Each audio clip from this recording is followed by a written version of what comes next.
We live in capitalism. Its power seems inescapable. The vast stretches of the unknown, the unanswered, and the unfinished.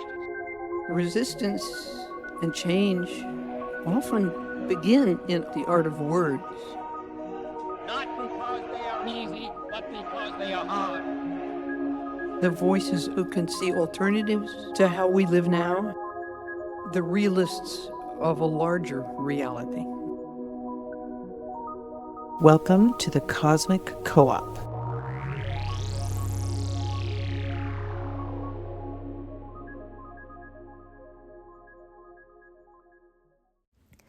Hello, friends. Welcome to episode 7. I'm so excited to have you here. And I really can't wait to share with you the conversation that I had today with my friend Brittany.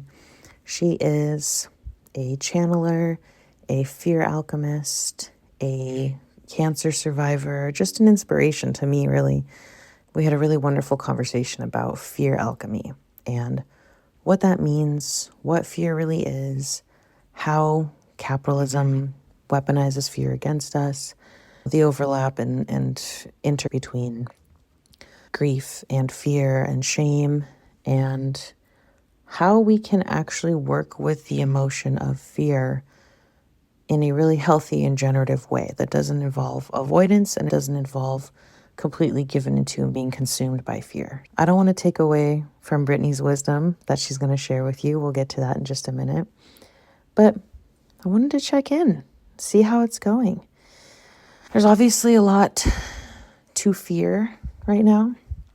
There's a lot of very scary things happening. And at the same time, there's a lot of very scary things happening at all times. So there's never really an irrelevant time to explore fear alchemy and to strengthen your relationship to fear. There's never really a time where it's not relevant, but especially now, because understanding where your fear comes from, being in relationship with it, the more people that do that, the more grounded we can be as a collective. And that's the type of leadership that we need. The concept of leadership has really just been circling around lately. And I touched on it a bit back in the episode where I talked with Siobhan back in December.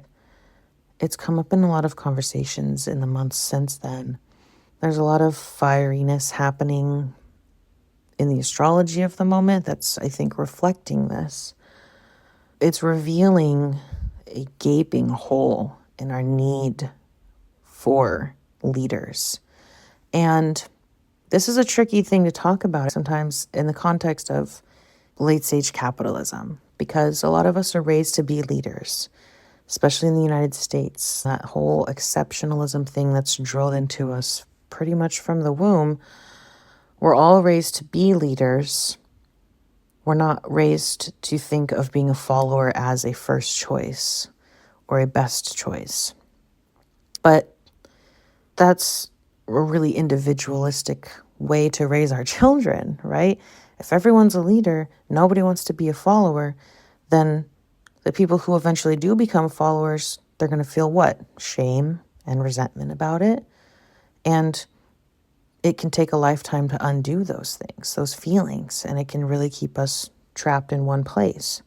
I'm not talking about a need for leadership in terms of we need 1 or 2 or 3 special people to step up and rally us all and guide us toward the revolution. It's more about a need for leadership itself, the essence of leadership. It's more about a need for people to learn how to lead themselves first before even thinking about leading other people. We need to be led by ourselves internally so that we can band together with other people who are capable of leading themselves. It's not about rallying around a single leader who's going to make decisions because we deem them the most fit or the most intelligent, the most wise, the most capable. It's about locating those characteristics within ourselves, strengthening those characteristics within ourselves, learning how to lead yourself first. And I just feel this need. I feel that hole, that gap and self-leadership that's needed right now. So this conversation with Brittany, I think, is really going to fall right into line with these things that I've been talking about here.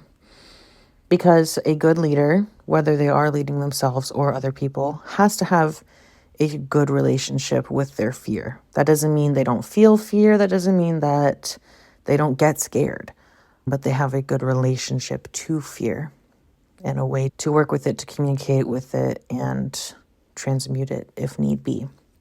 So really excited to get into that. Also, I am speaking at the Business Magic Virtual Summit next week. It's Monday, Tuesday, and Wednesday, and I will be speaking on Tuesday morning, Pacific time. I'm very excited to be giving this talk. It's a brand new talk. It's about the shame alchemy side of my work and how business owners specifically can use shame alchemy to work through their feelings about being an anti-capitalist and also owning a business and addressing the contradictions that arise with that. I'm going to give you guys a framework that I've been building up for a while for addressing and transmuting this very specific type of shame. The event is totally free to join. If you can't attend live and you sign up anyway, you'll get a replay sent to you. So I highly recommend doing that. There's a ton of other great speakers on the panel, so I will be in attendance. I hope to see you there. I'm also really excited to talk to you about eclipse season. So let's get into that.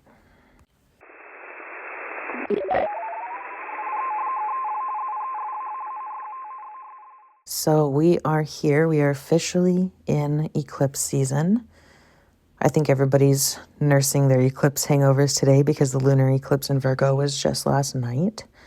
And I'm feeling a bit of that hangover. But honestly, the South Node and the North Node were rocking my shit for the last couple of years, being in my 1st and 7th house, because I am a Libra rising. It was a bit of a quiet eclipse for me, but we'll see how it goes. Eclipse season is here. The portal has been opened, so to speak, and we're officially in between eclipses. And I wrote about this a bit. If you aren't already subscribed to my newsletter, you'll be able to do that in the show notes.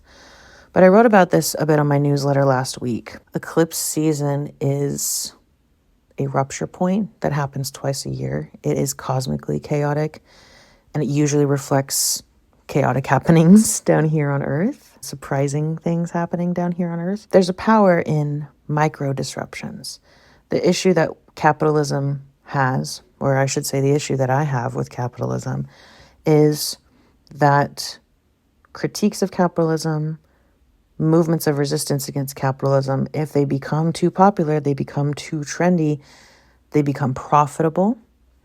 And once they become profitable, they're cut off at the knees. They lose their teeth, they lose their effectiveness. And this is a tool of capitalism. This is how capitalism is able to self-perpetuate, by taking critiques of itself and turning them into a product.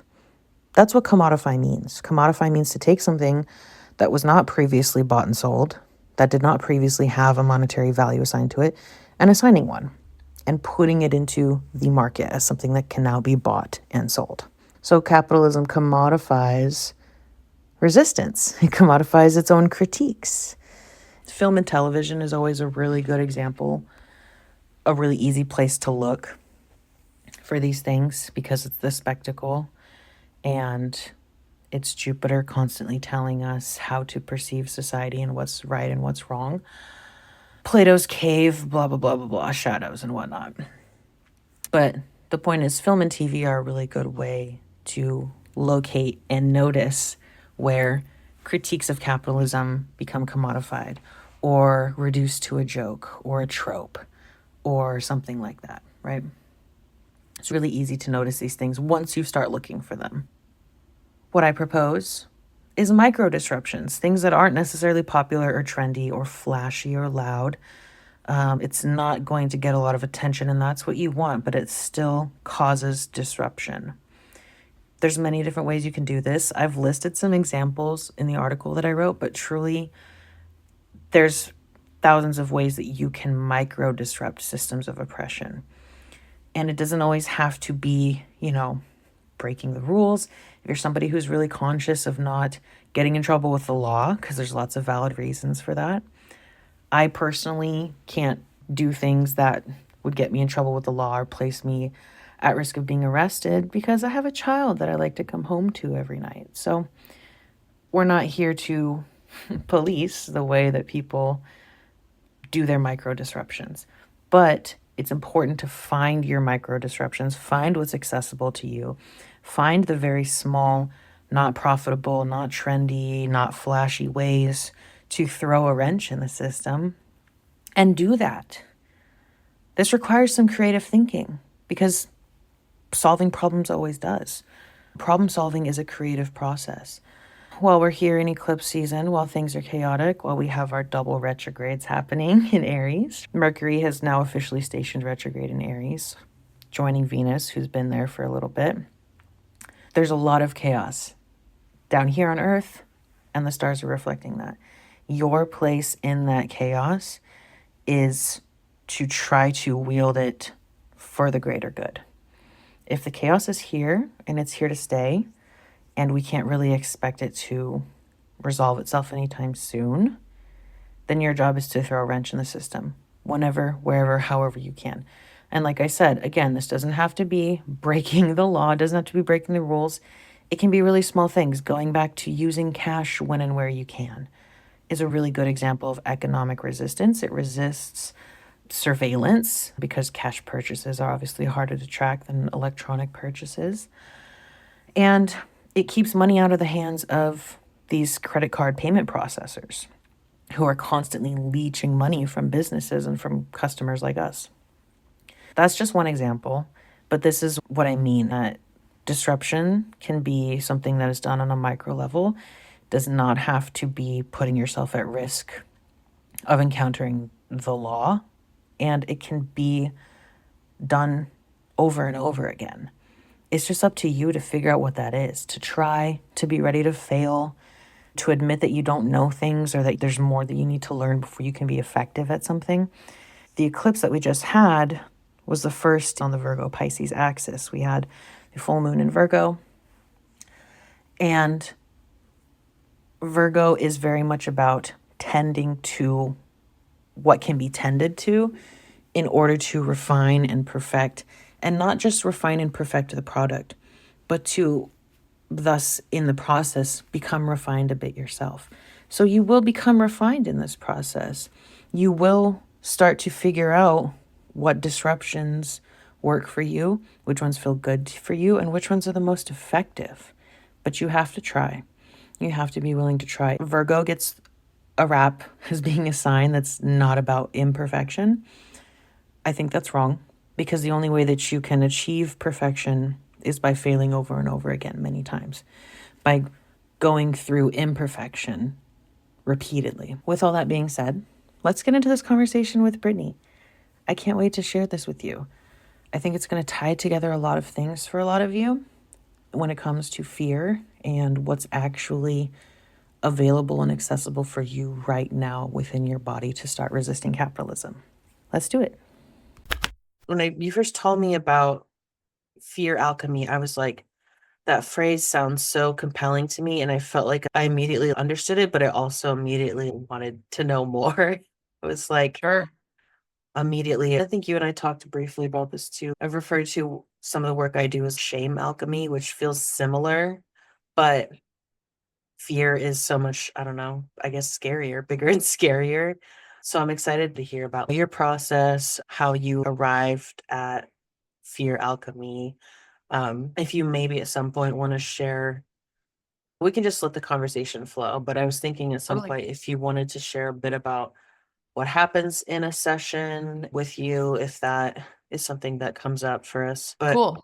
And just so you know, I am primarily doing this work in workshops now no, rather than one-to-one sessions. okay. Not to say that I'm completely opposed to sessions, but I've found it to be more potent in workshop form because really, truly with this work, I'm guiding, but the person is really working with themselves. So, not to say I won't offer one-to-one sessions ever with this again, Yeah. but I do find that in a one-to-one session, there's not as much time for education. And I find that in a Yeah. work, there's education that needs to happen before we can get into the work of it. Mm. So that's why I've shifted the way that I do this work primarily into workshop form. Nice. I love that. That makes a lot of sense, actually. So, how do you define fear alchemy? How does it work? How did you arrive on this path for yourself? I'm Mm. very curious about it. To start, the way that I would describe it is that fear alchemy is transforming fear into potent personal power. But the way we get there is recognizing that there is an inherent paradox in fear. Yeah. So, on the one hand, fear is highly protective, it's a sacred messenger. It is telling us when we're in danger, it's telling us when something isn't right for us. And then, on the other hand, fear can hold us firmly in place when forward motion is necessary and when forward motion will benefit us. So both of these opposite polarities are true at the same time. And the key, I think the real key to fear alchemy is holding both of those opposite ends of this polarized spectrum as true at the same time. So it's really non-duality work at its Yeah. core. That makes sense. And let's see. So, how did I get into this work? It's very much soul led for me. I have experienced living through my greatest fear 3 times in my life. The first time was when my mother was diagnosed with cancer and passed away from that cancer back in 2012, which was absolutely my greatest fear. My mother was my closest friend, my confidant, the closest human in my life. In that experience, though, what was so eye-opening to me was that living through my greatest fear was horrible and awful. And I'm not going to sugarcoat it, it was Yeah. awful. And on the other side of it, my life expanded. I reprioritized things. It changed me in a profoundly positive way. And so that got me thinking, what is up with this? Maybe fear isn't what I thought. And I got obsessed with fear.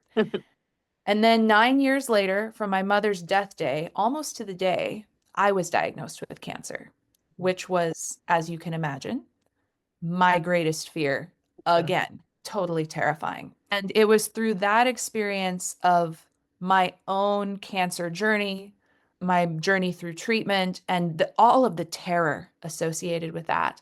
It was through that journey that I really solidified this fear alchemy practice. And it Yeah. was after that I began sharing this publicly. Yeah. Wow. It's interesting that you bring up living through your greatest fear. Because I think about this a lot. I don't even remember what my fears were before I was a mother, honestly. I don't remember. I don't remember what I was afraid of because now all of my fears have to do with my child or my husband. I've done things for myself. I was fascinated when you talked about fear alchemy because I feel like as a deeply introverted, anxious child, I wasn't introverted. I was deeply in my own world, but Mhm. I would do these whenever I had anxieties, I would do the like worst case scenario thing in my head to try to work it out of my system almost. And Sure. so like even as an adult, I've gone my relationship to fear has changed as a mother because I go through scenarios in my head where I'm like, the way that it affects me is one thing, but I think about all the ways that things would affect my child. Or like my worst fear, obviously losing my child, but it's changed a lot of priorities, even just having that fear Mm. without even going through it, just having it be there and exist, like shifts so much of my priorities. And I've thought a lot about this because you hear this phrase like, don't live in fear. Like when people say that, don't live in Mhm. fear. I'm like, but fear does guide us in a way. And like you said, it can keep us in place, but it can also guide our priorities. 100%. And what I love that you're bringing up there is an example of what people tend to do with fear. Not you, but that phrase, don't live in Yeah. fear. Yeah. People have a tendency to attach very strongly to one of the polarities of fear. So you meet people that are like, don't live in fear. Fear isn't real. Fear is the enemy. Yeah. And that's one polarity of fear. And then you meet people who attach to the opposite end, that fear is protective, fear is supportive. And Yeah. what's interesting is anytime that anyone attaches strongly to either one of those polarities, fear is actually controlling their behavior. Right. Because if they're saying don't live in fear, then they're denying it and denying it, and they're Yeah. behaving in ways to avoid it. Yeah. Right. So it's so fascinating to me the way that this works. It's just so interesting. Yes, 100% fear is sacred. That fear that you're expressing that is so natural and so normal and healthy, that fear for the safety of your family and your children, that is helping inform your actions in a Right. powerful way, in a beautiful way, right? Mhm. Yeah, I think there's something, I don't know, especially as the climate and the political climate in the world gets Yeah. more and more insane by the day. Yeah. I've been noticing in the last few weeks a lot more of what you're talking about, the identification with either side of that polarity. And Yes. many people saying, no, you should be scared, you should be afraid because this is really bad. And then the other side, you can't be scared, you can't be afraid. And I always just find myself sitting in the middle being like, what if I can be scared and that can just be a part of my value system almost? Not that I value the fear itself, but like, why can't this just be something that informs just like any other Yeah. feeling? Yeah. It Oh, just absolutely. informs my choices. And what you're touching on there, I love. That's the middle way, right? That is the middle way. Just like with any polarized anything, Yeah. finding that middle way through is key. And I would actually argue that it can be really beautiful to value the fear. Mhm. Like valuing that message and what it's bringing to you and what it's showing you. It's telling you something is not right here for me. Yeah. Something is not okay here. Now, obviously, there's the real obvious, I'm being chased by a bear in the woods, but Yeah. most fear in our modern world is a little more existential than that. It's giving you a message. It's saying to all of us right now, the reason this is coming up so much Mhm. is it's telling you something is not okay here. Something is not right here. Yeah. And I always like to make the point something is not right for me here when I have that sensation. Yeah. Yeah. It definitely. And I was thinking a lot about this when I was making the notes for this, because I talk a lot about fear being a tool of capitalism. Really, what it is, it's a tool of control. Yes. So, anyone who wants to be, but I think about it as a tool of capitalism because the fear there is, I think, simultaneously a bit abstract and also like a bear chasing you in the woods. Like, Yes. we're afraid of abstract things. For some people, yeah, it is stuff like fear of failure or fear of not meeting certain prescribed milestones. But then there's a very real fear, like capitalism shows you all the time, that if you don't produce in this way, the end result is death. So is that serious? But I feel because it's removed, like several steps removed, sometimes I worry if that's where we get lost. And maybe that's where the capitalists control. I don't know. Yes. Do you have thoughts about this when you Yes. observe? Oh my gosh, absolutely. 100% fear is a mechanism of control, can be used in that way. Absolutely. Yeah. And I absolutely can see in our society many ways that's happening. One big way that I see this regularly, and some of this may have to do with where I live, but I think it's happening all over the country. I live in the United States. I think one of the big reasons why the issue of the growing homeless population has not been addressed, at least part of that has to do with the fear that it Yeah. instills in everyone. When Mhm. we go out into the world and we see that there are these humans who are homeless Mhm. and who are being rejected by society, who are not having their needs met, it's a constant fear trigger for everyone. Yeah. That's just one example. Mhm. But there are so many examples of us being bombarded with scary imagery, scary messages. And then what I also find interesting is that we are conditioned to ignore and avoid fear. So that's the other thing is we Mhm. are conditioned to think of fear as a problem. We're Yeah. conditioned emotion in general, right? Yeah. Any negative emotion, right? We're Mhm. conditioned not to feel our fear when it comes up. We're conditioned to not admit to the fact that we're afraid. And that combination of let's show you as many scary things as possible, and then let's teach you to completely avoid. feeling any fear and admitting that you feel fear. That puts us in this tense pressure cooker state of fear where we are constantly looking for distraction from that fear. And that's one way that fear begins controlling our behavior. Yeah, just the need to distract from it, offering up distractions from it. Absolutely. And then you get into, look, spend your money on this vast array of distractions that we can offer you, right? And if you can't afford those distractions, then there's another thing to be afraid of, because then you're not enough. And there's a social rejection associated with that. And it's so insidious. You can go real far down that rabbit hole. Yeah, no, I see it. This comes down to something I've been thinking and also talking about a lot lately, which is just the idea of, I feel like one of the main goals of capitalism is to separate you from yourself so that there's always a solution. That's the main solution. The classic, I don't like to shit on marketing as a whole because I don't think it's like an evil thing, but like the classic marketing tactic of like point out a problem and then offer a solution. That's what it makes me think of, where it's like, Yes. Capitalism creates the problems and then sells you the solution. And I feel like this is a huge thing. The separation from self, like separation from feelings, vulnerable feelings, negative feelings, and grief, especially. We have no cultural norms around grieving besides one day at a funeral. If you're constantly feeling separated from yourself, or there's something, that fear, that thing that you always need to be distracted from, then it's really convenient to just sell us back a solution or sell you back in a way that you could feel connected to yourself again. But example I used in my workshop recently, I was talking about capitalism through the houses, and I was talking about the ninth house in astrology and how travel, specifically in like a colonialist sense, is sold to a certain set of people as a means of self-discovery. Yes. Right? Like, go travel the world, go do mushrooms in the jungle and find yourself, because why do you have to leave to go find yourself? You're not going to find yourself here. That's not what we do here. You're separated from yourself. Oh, that's a really good example. It's so true. Very good example. And the other thing that this sort of brings me around to is one of the great keys to fear alchemy is, first, you acknowledge that you are afraid. You just acknowledge it. Just admit it to yourself. I'm scared right now. I'm feeling fear.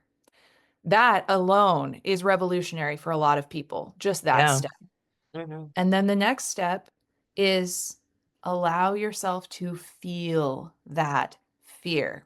And key to this is bringing yourself into a private, safe space where you can really feel.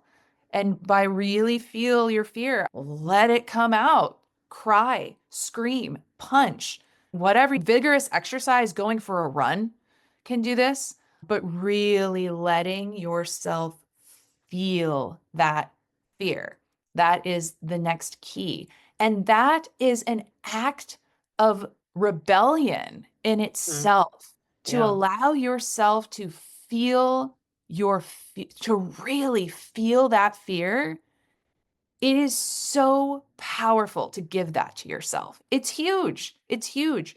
The vast majority of people are spending an enormous amount of time and energy avoiding that right there.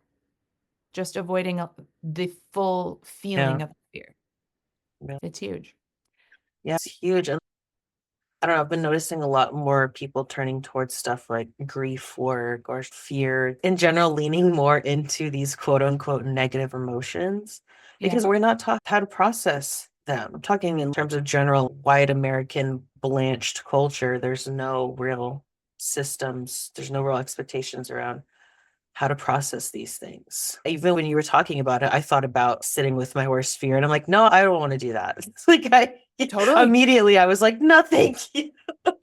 Totally. And it's interesting, as you bring up, grief and fear are deeply intertwined. For example, just an example of this, right now, the insanity and instability in the world, and especially in the United States, is so potent that I have been setting aside time every single day to allow myself to fully feel my fear of what's coming up. And what's really interesting is that I find that as I allow myself to really feel it, there I'm feeling the fear. And then there is this element of grief that comes in. There's a grief that I have to feel this fear. There's a grief that I am in a world and a situation right now that is this scary. It's almost as I feel into the fear, I'm also grieving. And it's so potent to be with those emotions right now.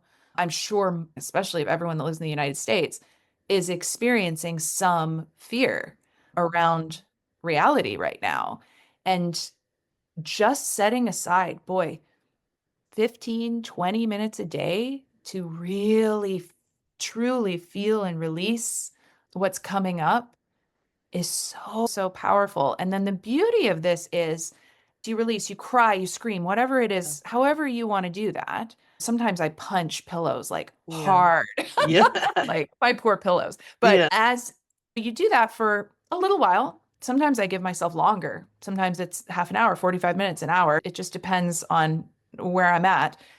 But when I reach a natural completion of that release, on the other side of it, there is this neutrality, this beautiful neutrality. This is not a one and done thing. Not like that No. neutrality is going to last forever, but you do get a short period of peace, of really powerful neutrality.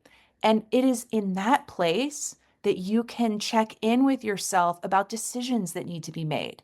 It is from that place that you can think about your next action.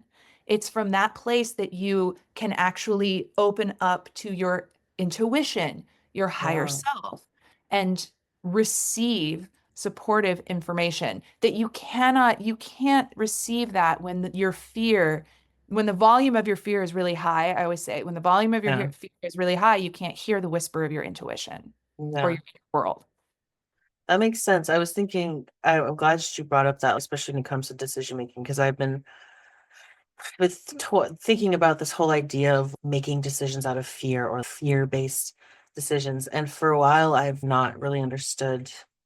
I'm like, aren't all decisions somewhat made out of fear to a certain sense? Because you have to anticipate the worst possible thing. But I like what you're saying. I feel like what you're saying is there is a difference between, like we were talking about before, avoiding fear in the first place, but then making decisions once you've moved through it or acknowledged it, and that the information that comes through with the neutrality. What are your thoughts on that? Like the fear-based decisions? Because I feel like this falls in line with a lot with what people say. Don't live in fear, don't make decisions out of fear. But do you think that's in itself is a bad thing? And then also, do you feel like that neutrality is an important part that people need to access? I think the idea of fear-based decisions, do they exist? Sure. I think sometimes, I think what people are talking about when they refer to that is reactivity to fear. I'll give you a great example of this. So you're going through your mail and you get your electric bill and it's 4 times what it normally is, and you don't have that money. Okay. So in that moment, you're going to have a fear response. You're going to get scared because this is survival stuff. That's real Yeah. life. So in that moment, you're going to be scared.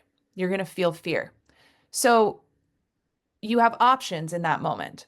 A lot of times, what people will do is they will immediately go into reactivity. And this is what I would think of as fear-based decisions. So immediately, I'm scared. I'm feeling a fear response. I need to respond to it because somewhere in us, we're wired, and it makes sense if you think of running from a bear in the woods. We're wired to kick into action when we feel a fear response to try and stop the threat, Yeah, it's right? like urgent. Yeah. Yes, there's an urgency. And so a lot of times what people will do is, okay, I need to start looking for a job right now, a second job, or I need to call my boss and ask for more hours. And immediately they jump into action. What I would recommend in that situation instead is acknowledge you're scared. Put the bill down, acknowledge that you're afraid for good reason, acknowledge the fear. And if you can in that moment, or when you can, if not right then, but don't choose to take an action right away. Right. Instead, allow yourself some time and space to feel that fear. Let that fear move through your system. Let your nervous system come back to a calm, neutral place. And the easiest way to do that is to fully feel that fear when you can. Let yourself sit with it, cry. That's worth crying about. There's a bill I can't pay. Mhm. It's okay to cry about that. That's scary. That's scary. And it's painful and it's unfair. Yeah. Um, and then as you have allowed yourself to feel that, on the other side of it, you're going to be in that calm, peaceful, neutral place. And then ask yourself, okay, what should I do about this? And the truth is, you may do the exact same thing that Yeah. you would have done. You might go look for a second job. You Mhm. might call your boss and ask for more hours. The energy from which you take the action is going to change it, though. Yeah. Imagine if you call your boss up in a panic. I need more hours, blah, blah, blah, blah, blah, right? They're going Yeah. to respond differently to that than if you call them up and say, hey, this is my situation. I feel like I have the time and space to give more hours. Do you have more to? There's a different energy Yeah. there. You're likely to have a better outcome when you're Mhm. coming from that neutral place. Yeah, I love that. I feel like so much of psychology is that too, where I hear people say the same action can look the same on the outside, but it can be coming from an entirely Totally. different place Totally. Yeah, on the yeah. inside. I know you were talking about before the two sides of the polarity, either way being like they still result in being controlled by fear. Mhm. No matter if you avoid fear or if you lean right into it, it's still a controlling aspect in a way. What do you think that is? I know you've given this example of practice. What do you think is the way to maintain that Mhm. neutral middle, like Yeah. on a regular basis? So the other piece of this that I think comes into play here, I've gone through like the very first steps, and they're really Yeah, the first steps anyone can employ right away after right. listening. Yeah. But the next piece of this work that I think is really important and also really beautiful is actually beginning to communicate with your fear. So beginning to see your fear as, and we've talked about this, a sacred messenger, Mhm. and taking that to the next level, your fear is part of you. It is a part of you. It is a sacred part of the whole. You can actually communicate with it as a sacred part of you that is trying to help you.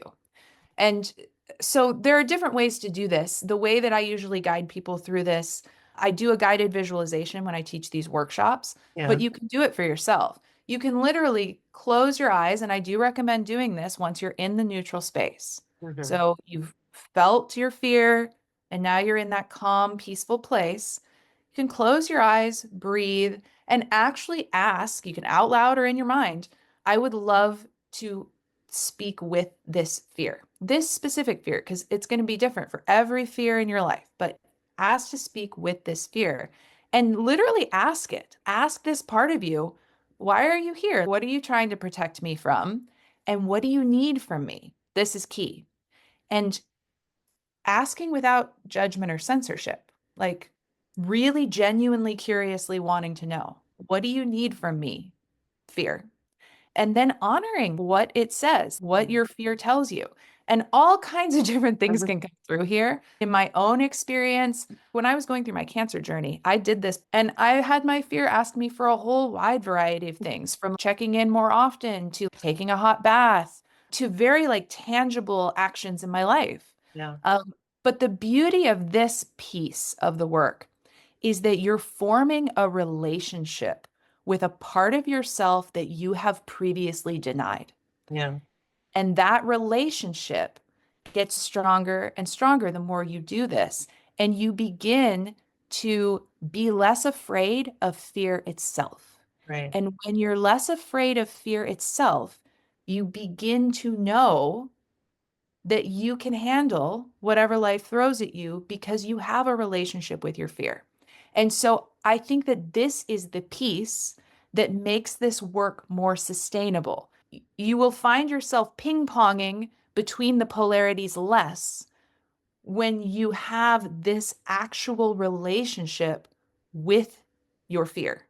Mhm. That makes sense? I don't know. Hopefully I No, explained it that. makes perfect sense to Okay, me. good. Good. Yeah, because I don't know, I've done internal family systems, like I've done parts therapy, and Yes. so really, yeah, like I understand perfectly what you're saying. Making a relationship with the part of yourself that you have denied makes a lot of sense. And I think is something that I feel like collectively too, a lot of people are on this wavelength in one way or another of just reforming that connection to self, Yes.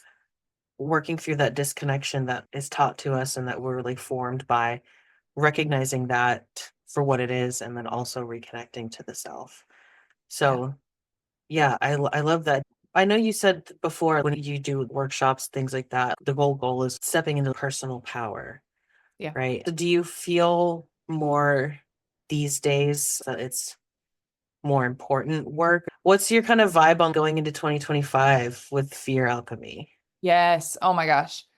I truly believe that this is some of the most important work that we could possibly do for ourselves right now. Mhm. Because more than ever, we are being bombarded with scary imagery, scary messaging, and scary actual happenings. It's not just messaging, it's also in our actual lives, survival feels harder, and that's scary. Yeah. That is happening. And the beauty of this is that as each of us forms this sacred relationship, fear shifts from this thing that we have to avoid to an ally. Then, as we shift that within ourselves, we can then begin to shift that in our entire society. But I do think that we have to shift our own relationship with fear first Mhm. before we can shift the entire society's perception of it or thing way humans are interacting with each other. I feel like this is key to liberation because you're Yeah. liberating yourself first. Yeah. I also just want to point out that this work gives you a strong sense that you can handle anything. And I feel like that right there, just on its own, just having that strong sense, it's so important right now with everything that's happening in the world. Yeah. Feeling like even if you're not in control, because you're never in fully in control, but Right. that you can handle whatever comes your way. I Exactly. feel like maybe I this could be just an assumption of mine, and maybe you will know better because you work with people on this. But I feel like more people maybe tend towards the freeze or avoid response when it comes to fear. Is that something you Oh, notice? I think so. Definitely. Generally, I know I definitely am like a freeze type of person, but do you get to work with or have in your workshops more? I'm curious about the other side of the polarity because I've been hearing more from the over identification with fear, the like Mm. everything means that I have to do something right now. This is where this question is coming from, is because I've noticed people who have been in freeze in the past and now they're like things are feeling so bad that now they're switching over to this over urgent need to act now, kind of like the other side of identifying with fear. Yes. So I'm curious about how you approach these different polars, how you encounter them.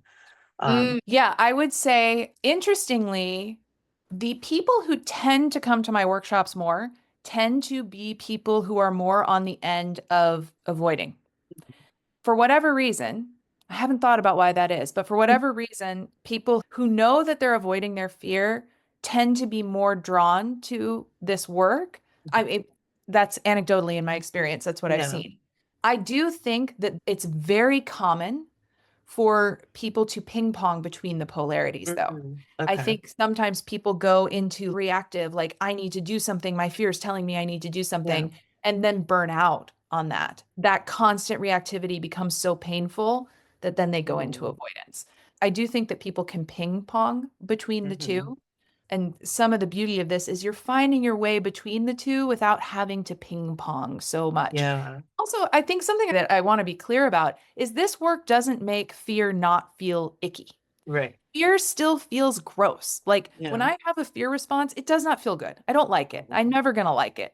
And I'm a human, so it's always going to be part of my life. Yeah. But what this does do is there is a part of me when I have a fear response, when I'm scared, there's a part of me that knows that one, I'm going to be able to handle it, that I know how to navigate it. And two, there's a part of me that knows that I am about to learn something important about myself because I'm having this experience. And that is just a little bit soothing. It just brings down the intensity a little bit to have that awareness. Yeah, that makes sense. Ping-ponging back and forth. I feel that sometimes even in myself too, but I think, Oh, me too. yeah, like some days I wake up and I'm like, okay, I have to save the world today. I can't think about anything else because I read some headline or whatever. Yep. And then other days I just can only lay in bed, just Yeah. totally frozen and paralyzed. But the work, it's so important because it's what we need, right? Like we need people who are having a relationship with your fear. You don't have to be comfortable with it. No. You're not going to like it. I don't know. I was talking with some of my students in my anti-capitalist astrology course about the type of leadership that we need in these times. And I've been feeling really weird about talking about leadership, I think because the way that I was introduced to it and learned a lot about it was through an MLM that I was in. So all of the leadership stuff that I ever learned was like, you need to be a good leader so you can sell things. But I Right. really did learn a lot just about people, leading them, and the fact that like true leadership is rooted in service to others and not in wanting to be served or wanting to be exceptional in any way. It's about Yes.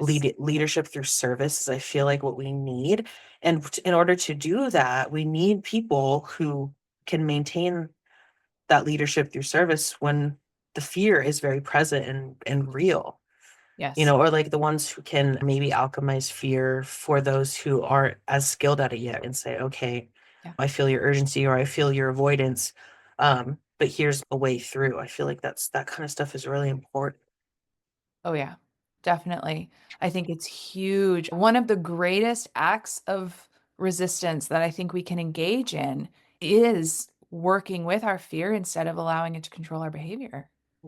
That's huge because fear is probably the main mechanism through which the powers that be are trying to Right. control all of us. It has been. Yeah, absolutely. There's so much like with capitalism too. Mhm. There's so many examples of punishment being put in our faces all the time.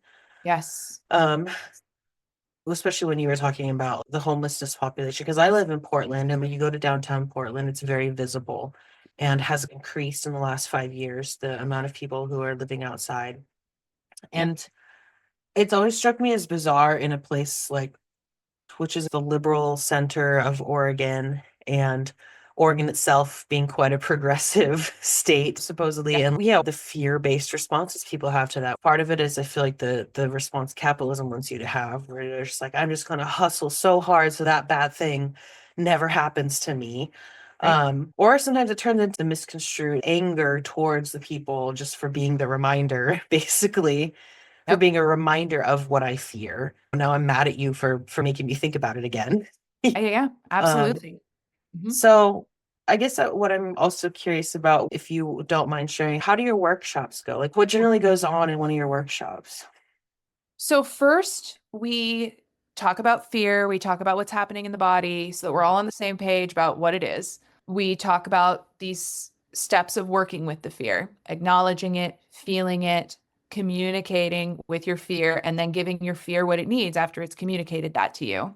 So we talk about all of that. So there's an educational portion that's really important, and we go into a lot more detail than we have today. Yeah. And then I take everyone through essentially a guided visualization where they can connect with their fear. Now, depending on the workshop format, if and when I'm able to do this in person, which I want to do more of, then there's a portion of the workshop where we actually feel into a fear and allow ourselves to connect with a fear. Generally, I tell people to use a small one for these Yeah. because it's not a private space. And again, we don't want to bring up a feeling of being trapped with all these people around, anything like that. I tell people to work with a small fear in these. And then we go into a guided visualization where I walk you through the process of communicating with your fear, of actually speaking with the fear and letting it tell you why it's there. Where does it come from? What does it need from you? And then at the end of the workshop, we journal about the experience. We commit to giving our fear what it needs within 48 hours. And we also talk about, this is important, we haven't touched on this yet, so I'm glad you asked. We also talk about balancing fear alchemy work with joy.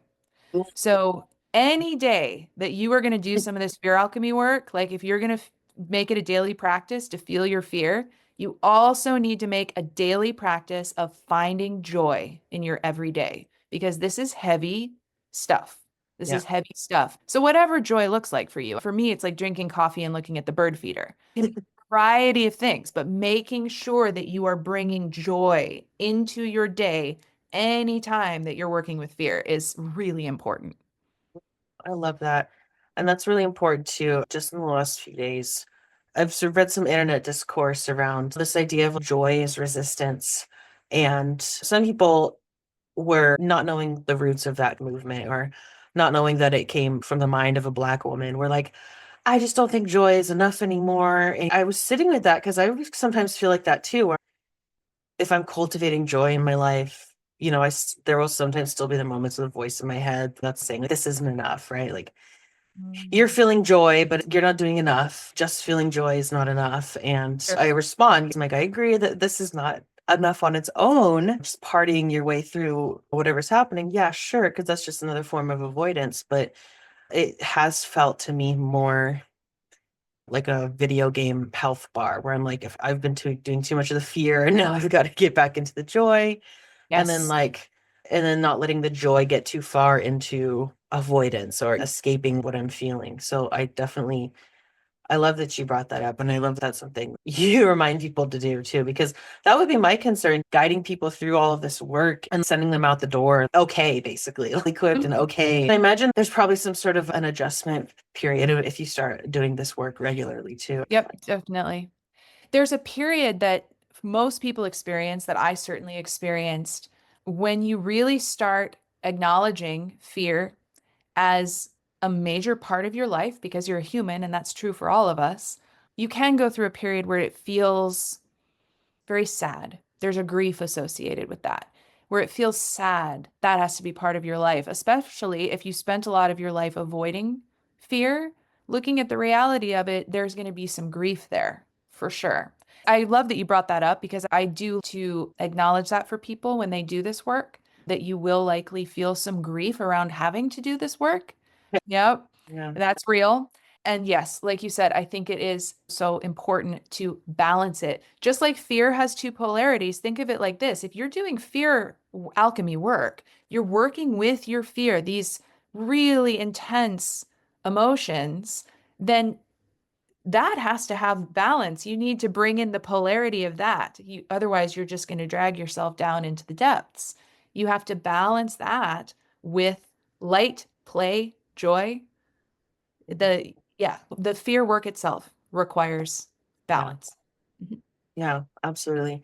I noticed it recently when, for me, it was like when the LA fire started happening, because I had already been like, I'm from Long Beach, which is like the very bottom tip of Los Angeles County. It's its own little world down there. And it wasn't like near any of the fires or anything like that, but still, it was just this culmination of all last year. I was feeling really homesick. I've just been homesick. Like, I just miss LA, and there was the whole Kendrick Lamar thing, and I was like, I want to be in LA so bad for that.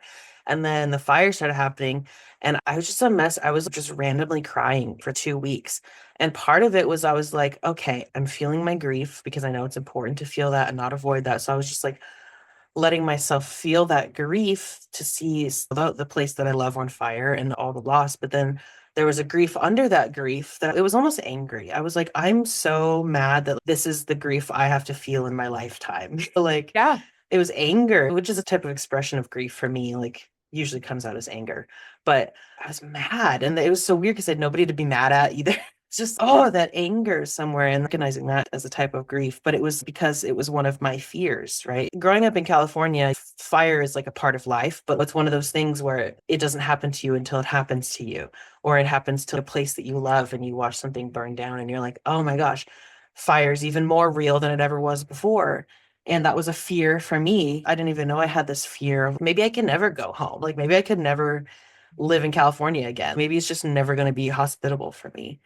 Mm, That's just like a recent fear that I had to face. I didn't even realize was a fear until I yeah, was facing until I was facing it, basically. sure. Absolutely. Yeah. Wow. Thank you for sharing that. That's a powerful example of exactly what you described, like the layers of grief that come along. And here's where capitalism comes in again. Yeah. And we've been fed this capitalist story that we're supposed to have a happily ever after where nothing ever hurts and nothing's ever scary. And if you're good enough, if Yep. you're productive enough, then you get that reality. We've been fed that. And so there is a layer to this as you lean in and feel your fear, your grief. There is a layer of this isn't the way it's supposed to be.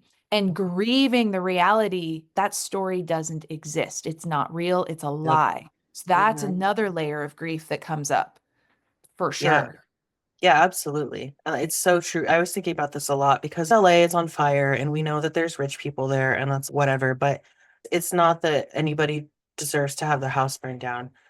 Nobody deserves that. I was thinking about there's a certain promise of safety that comes along with affluence in capitalism. If you have money, you're safe. If you live in the Pacific Palisades, one of the most wealthy neighborhoods, you're safe, right? You live somewhere where everyone's got money, so therefore all the services should be available to you, like you're protected. This idea that money protects you, basically. Capitalism has told us in no uncertain terms, has told us more money equals more protection. Yep. And I think to see that happen, it was very rattling. It was for me personally, just because I don't know, maybe it's just like a capitalist thing that I've witnessed so much and growing up around all that type of affluence. I've had that thought. I'm like, oh gosh, it would be crazy if the Hollywood Hill caught on fire, but that would never happen because they have so much money, they spend so much time and effort on preventing fires in that area that I was like, no, it couldn't happen. They're all protected by their money. And that's just not true. Yes. There's so many layers of that. Even the things that capitalism has told us would promise us safety, even that's not there. First of all, I can relate to that. I used to live in LA for a long time. I lived in Santa Monica, and I know exactly what you mean about that feeling of it wouldn't happen up there. Or, It's not going to happen to them. and there was this layer for me in my experience of this fear came up for me of, oh, no one's safe. No one's safe. And what's funny about that is that, yeah, this isn't a Yeah. safe world, but really internalizing that and feeling that was a big thing for me. It was a big Yeah. thing, those fires. So I can really relate to that. And I bet other people had that experience too. Yeah, and I think it's one example of probably something that many people are going through because it is a distinctly American delusion that we have that we're perfectly safe here. No, Yes, like that is, totally. and that safety has been upheld by colonialism for centuries. I haven't told anybody this, but it's relevant here. In the weeks after the fires, I was on YouTube, and YouTube recommended me one of those camcorder firsthand accounts of 9/11. And I realized in that moment that happened when I was like 7. I don't really remember a lot. So I just clicked on it out of curiosity and I was watching this like firsthand somebody on a building somewhere like with a camcorder who was recording the things happening that day. And for me, I was struck by seeing firsthand reactions as it's happening, the fear. I was like, oh my gosh, very real fear. And then I realized on a different level, part of the reason why this was such a big thing for our country is because it shattered that illusion of safety that Yeah. so many Americans have had. Before then, the last example that we possibly could have had of a random attack was like, I don't know, Pearl Harbor, Yeah. which it was during wartime. So it wasn't entirely unexpected. So Yeah. it was, there's the collective illusion shattering that I just keep seeing happening over and over again.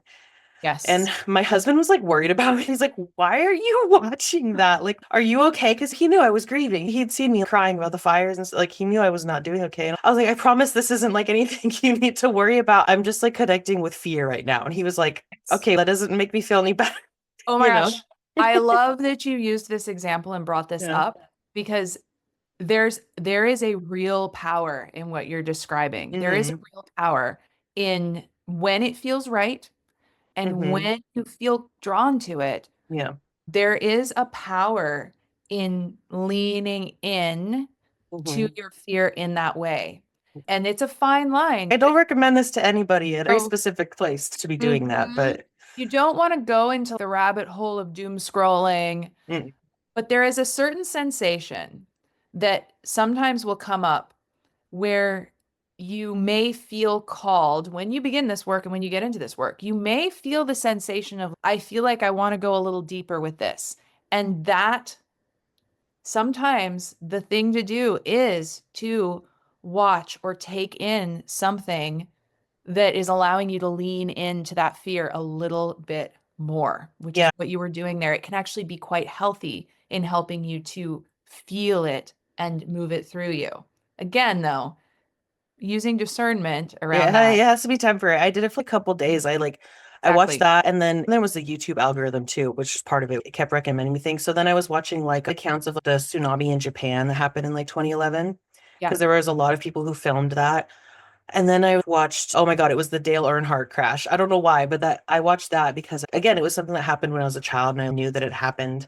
I was like, oh, some NASCAR driver died, but I didn't see the reality of it. I didn't, and something about the real-time reactions. Yes. I only did it for a few days and then I was like, okay, I definitely need to stop doing this. But yeah, there was just something about it. I don't know what it was, but I think it was just that I was feeling such fear around the shattering of safety. And even though I knew logically that safety was an illusion, when your body has to continually feel it and see it over and over again, you're like, fuck, no, but really it is truly an illusion. Yeah. And you were leaning into feeling that. And that's very powerful. It's very powerful, especially when you do it with the awareness where you're able to say, okay, now I did that and I'm done. I'm not going to keep watching those. I probably don't ever want to watch those again, but it was just something about it almost feeling a sense of camaraderie with the people in those through time who are also feeling the floor being pulled out from under you, essentially. Yes. Yes, definitely. My husband was like, why are you doing this? I'm like, I don't know. I feel like I'm in a time machine right now. I'm just connecting to these people from the past, and you got to just let me do it. Yes. Oh my gosh. Oh, it's so powerful. I love that. And I also do something like that occasionally when I feel called. And I think it can be very powerful. And again, you're deprogramming yourself when you do that because even your husband, his concern is totally reasonable, but it comes from a society where we're conditioned to To look avoid away. everything that feels bad and scary. And you're deprogramming by saying, you know what? I'm going to lean in when it feels right. Yeah, it shifted my relationship to fear. I think that was probably around the time that I emailed you or I was like, I need to talk to you about this on my podcast because I love that. it just seems really important right now. I want people to work with their fear because you're going to need to be in touch with that to build the world that we want. Yeah.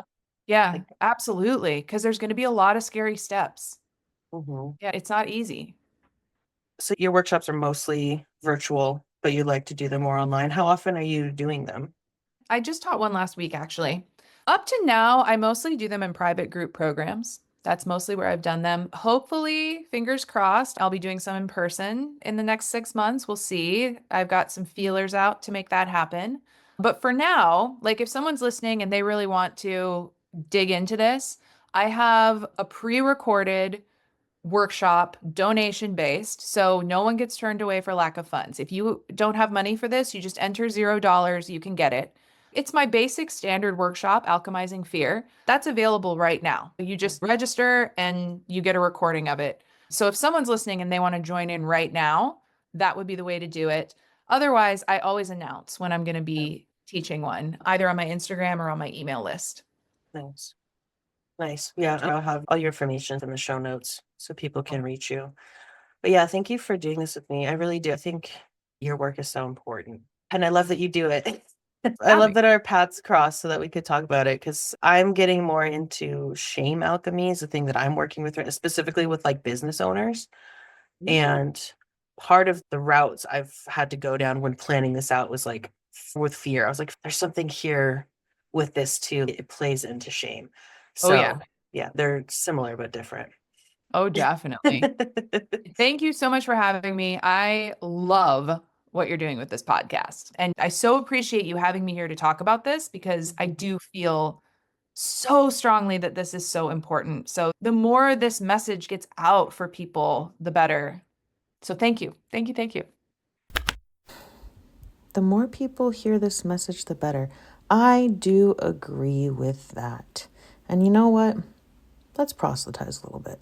Maybe send this conversation to somebody who you know wants to have a better relationship with their fear, or who maybe has over-identified with their fear and is aware of that and wants to change it. I learned so much in this conversation, And it helped me move through even some of my own fears that I hadn't wanted to look at yet.